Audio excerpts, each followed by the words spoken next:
اعوذ باللہ من الشیطان الرجیم، بسم اللہ الرحمن الرحیم۔ میرے پیارے بھائیوں، بہنوں، بزرگوں، دوستوں، السلام علیکم۔ آج میں ایک ایسی بیماری کے لیے بتا رہا ہوں جو عام لوگوں میں بہت زیادہ پائی جاتی ہے، یعنی 30 سال کے بعد مردوں میں زیادہ، عورتوں میں بھی ہے، یہ خراٹے لینا۔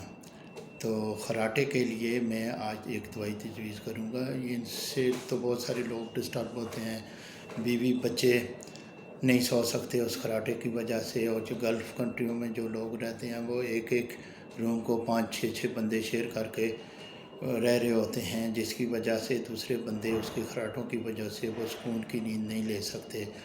تو یہ بہت بڑا مسئلہ ہوتا ہے۔ یہ خراٹے جو ہوتے ہیں یہ معدے کی وجہ سے، معدے کی سوزش کی وجہ سے ہوتے ہیں، کیونکہ سانس کی نالی میں تنگی آ جاتی ہے اس سوزش کی وجہ سے۔ تو سانس لینے میں جب بندہ سوتا ہے تو دشواری ہوتی ہے۔ تو اس کے لیے میں آپ کو بتاتا ہوں، معدے کی بھی ساتھ دوائی دوں گا، کیونکہ یہ ہوتے ہی اس سوزش کو ختم کرنے کے لیے اور ناک میں لگانے کے لیے مختصر سی چیزیں ہیں۔ آپ سب سے پہلے تو سرسوں کا تیل تھوڑا سا لے لیں، اس تیل میں لہسن کی 2 تریاں جو ہے اس کا پانی نچوڑ لیں، تھوڑا سا تیل لیں اور ایک ڈراپ کی شکل بنا لیں۔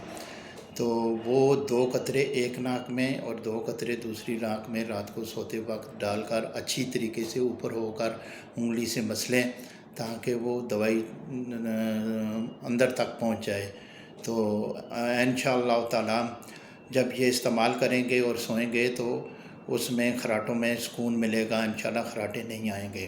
اور ساتھ ہی یہ کام جو ہے آپ نے 10 سے 15 دن کرنا ہے اس دوائی کا، اور ساتھ ہی آپ نے کلونجی لے لیں 10 گرام، اور اسبغول کا چھلکا لے لیں 20 گرام۔ کلونجی کو آپ گرائنڈ کر لیں، گرائنڈ کر کے اسبغول کا چھلکا اور کلونجی جو ہے دونوں مکس کر لیں، مکس کر کے رکھ لیں، اور اس میں سے آپ 1 چمچہ لے کر 2 زیتون کے تیل کے چمچے اس میں ملا کر اچھی طریقے سے مکس کر کے ایسے ہی سوتے وقت کھا لیں، اور بلکہ آپ صبح بھی 1 نیار منہ بھی کھا لیں، جلدی افاقہ ہوگا انشاءاللہ۔ یہ خراٹوں والا جو مسئلہ ہے آپ کا حل ہو جائے گا۔ میرے بھائیوں، یہ میرا چینل جو ہے اسے سبسکرائب کریں، بیل آئیکن دبا دیں، تاکہ بر وقت میری نئی آنے والی ویڈیو جو ہے آپ تک پہنچ سکے، اور اسے لائک بھی کریں اور اپنے کمنٹ سے بھی آگاہ کریں۔